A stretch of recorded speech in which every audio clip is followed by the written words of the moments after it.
And just sharing food from my culture, like the food that I grew up eating, is special to me. Yeah. I think to be able to present that and share it with someone that have never had it is an interesting experience and an adventure that I can share with you. Yeah. It's so cool, isn't it? Yeah, I just love the idea of like different cultures colliding and could integrate too. Yeah. I mean, now you can make this dish. I know. And then you can share yours. Yeah. I can make your dish. So it's like the sharing aspect as well. Yeah. It's really sweet. For me, a heritage recipe is more than just a meal we ate as a child. It's a sentimental feeling, a nostalgic memory, and a tale of home. Cooked by the people we cherish most, these recipes are so ingrained in us that often, in times of need, no other meal will do. This is not a series about chefs. This is a series about home cooks, human connection, and the preservation of family recipes.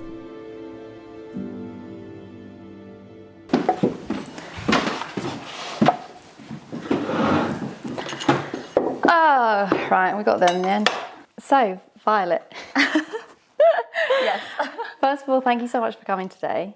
Can you tell me about your heritage recipe and why you chose it? Yes. So I was born originally in northwest China in a city called Harbin. And it's considered like the most northeast province. Right. And it borders Russia. So it's a very cold climate. Wow. And we have a very long winter. So oftentimes we don't have as much fresh ingredients as much. Yeah. And so in the wintertime we also prefer to drink warm soups. Yeah. And this is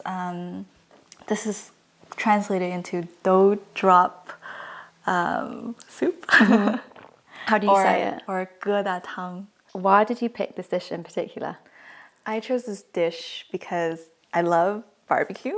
And this dish particularly is just somehow paired with barbecue all the time. Really? So growing up as a kid, whenever we had barbecues, when we had barbecues outside or when we make our own barbecue, we always pair it with this soup.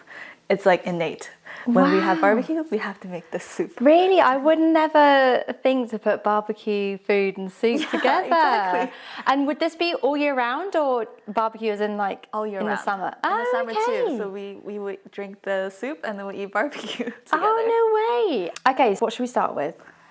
We can start by peeling the potatoes and cut them into small chunks. Cool. I'll do that bit. Wow, you're good at that. So, tell me a bit about your childhood. What was it like growing up in Harbin? Harbin. Yes. It's known as the ice city. So we have festivals every year in the wintertime where they have sculpture festivals.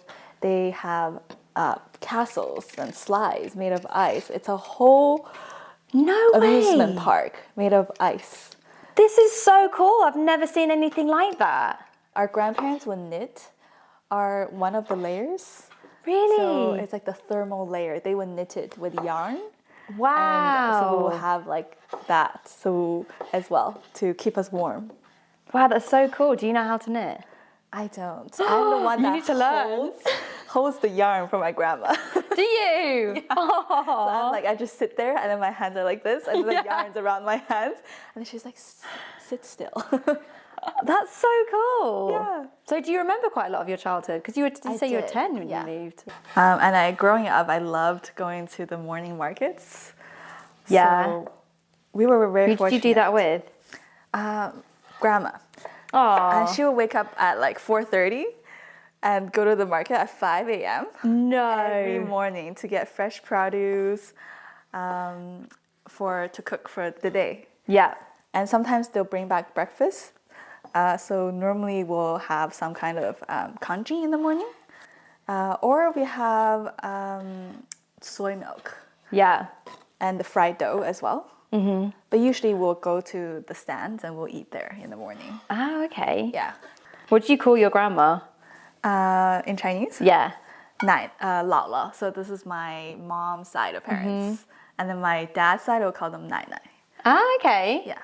Are any of them still alive? Yes. They're both Really? still alive. Yeah. What? Oh my goodness. That's great. They're living their And they're still life. Yeah. Aw. Still in China. Yeah. Living their life. Yes. When's the last time you saw them? I saw them just recently, actually, in Did February. you? Oh, what's it like going back? Like, do you love it? I went to the same market Yeah. that I had, the different breakfasts that I had as a kid. And there's one place that opened up in 1993. So I was born in 1995. And I went there. So they does this special tofu soup. And not kidding, it tastes the same. Really? It tastes exactly Is that the the best same. feeling? It was the best feeling. I was like, Yeah. this reminds me of my childhood. Yes. Do you think you'll ever move back? I could, actually. It really reminded me of home this time when I went back. I was just roaming around the streets with my cousins, Yeah. seeing family. I was like, I really miss this place. Yeah. Yeah. Were you an only child? Yes. Oh, So it wow. was the only child policy. It only ended recently. Yes. Yeah. So I didn't even think of that. Wow. So and it only ended recently, did it? Yeah, like in 2015 or 2016. Oh right, okay. I thought it was earlier than that. And now they're really wanting people to have more children. now it's the opposite. It definitely. That's so crazy to think that that was a policy, and Yes. I'm like one of 7. Essentially, my grandparents also lived with us, and that's very common, where you have multiple generations living in the same household. Yeah. And you just live together communally, and that's very normal. So the grandparents will help take care of the kids while the parents are away. Yeah. I love at that. work. So talk to me a bit about learning to speak English. How old were you when you started learning? I was 10 years. So actually, I learned English in China. And we learned the British accent. It would be like, I'm fine, thank you. Like, Really? yeah, like I thought I spoke English until I came to Canada. I was like, I don't speak English. So the school that you went to, the secondary school, did you bring in a packed lunch, or did you just eat the school lunches? Most of the time, I would bring my own food. Yeah. And that my parents cooked. Yeah. I don't know, were you ever embarrassed about how your food was really different to what everyone else was eating? I think a little bit at times, especially when it can be quite fragrant. It can be a little embarrassing at times. No, I really enjoy the food that my parents make, and I want to honor them as well. So I will eat all the foods that they cook. Okay, I love that, because I always felt so bad for people who felt embarrassed by food from their childhoods. I know, I totally get what you're saying, because it comes from an appreciation from a culture perspective as well, because food is a big part of culture, especially in China. It's like our identity, is who we are. Yeah, that's kind of, I think that's all the prep. Yeah, that's all the prep. Yeah. I think we can Start cooking. go to the next process. Yeah. Okay, so we did all the prep of all the vegetables. Then I will heat up the pan. So I'm gonna add the oil after the pan's hot.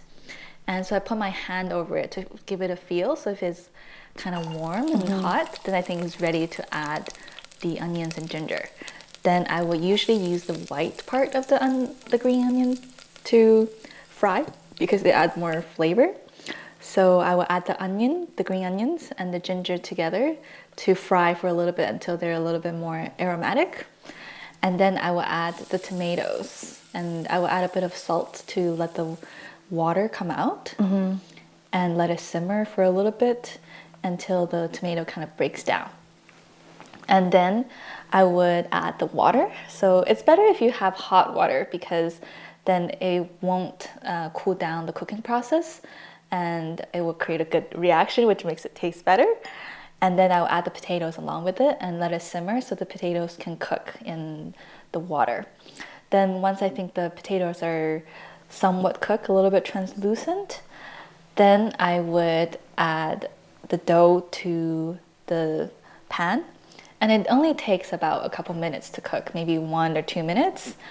And you want to add them in different times so it doesn't clump. So you add a little bit and then stir a little bit, and then you just add a little bit more, and then you make sure you give it a stir and then let it simmer for a little bit.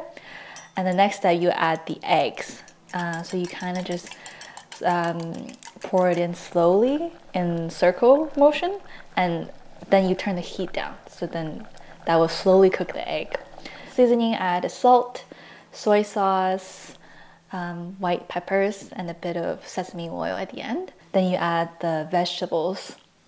Then at the end you garnish with some green onions and some coriander. And what consistency are you looking for when you're making the dough? It's good to have a consistent flow of water going into the flour mixture, and make sure it's a really small flow of water. And then you make sure you constantly stir as you're adding the water until it forms almost like a rice grain. And it must be kind of dry so it's not very sticky. So you just keep stirring until you see the dough forming into little grains, and then you stop. That smells amazing. Add a bit of green onions, a bit of cilantro, or coriander. I know, we call it different. Thank you. Well, let's try. Enjoy.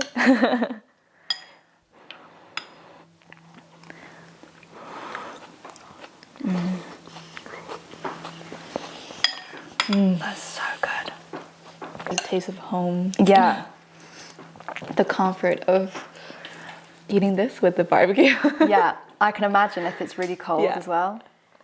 Yes, when it's a really cold day, this is the perfect soup. Yeah. And sometimes we can eat this for breakfast too, because it's really quick and easy. So sometimes we make it for breakfast as well. Oh my goodness, I would love this for breakfast. So like, back home, imagine you're like, I don't know, 8, 9 years old. Who would usually make this? If my grandparents were there, they would make it. Do you think your grandparents would make of your version? I think they'd be proud of me. Oh, that's good. That's good. So I've got the real deal here. I actually look forward to making it when my dad's tomatoes start to come through. Oh, that would taste even better. Yeah. It brings back memories. Like when I eat this, I think about the time when we had barbecues together, or when we were eating out, like at the little stands. Yeah. And then they'll just have skewers and then this. It will bring back those times where I'm eating it. So Yeah. it's not just about the food, but it's also about who you are and how you grew up. Yeah. It's your childhood, isn't it?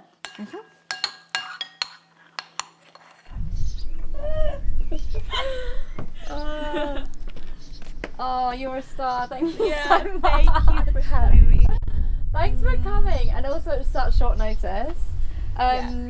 If you ever want someone to come to your hometown with you, I would always say yes. You'll be the first I invite. Thank you so much.